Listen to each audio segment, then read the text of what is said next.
Live में जाते हैं तो हमारा भी एक नियम है कि अगर हम जा रहे हैं लाइव में तो वो बराबर हमारी लाइव ज्वाइन करें।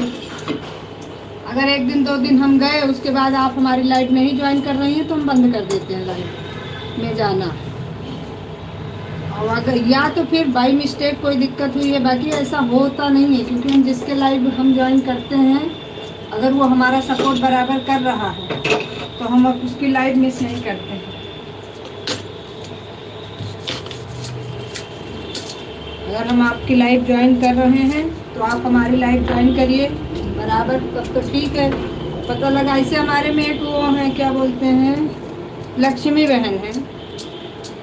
लक्ष्मी बहन को हम 2 दिन सपोर्ट करके आते हैं तो वो हमारा 1 दिन सपोर्ट करती हैं, वो भी पूरी तरीके से नहीं करती।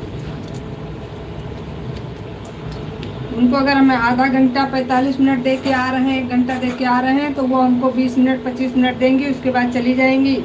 फिर कहेंगी मैंने आपको आधा घंटा दिया था। अरे हम भी टाइम देखते हैं, ऐसा नहीं है। या तो अपना हिसाब मत रखिए, जितना आपके पास समय है आप दे दीजिए, जितना मेरे पास है मैं दे रही हूँ। जब अपना हिसाब करोगे तो अगला भी करेगा।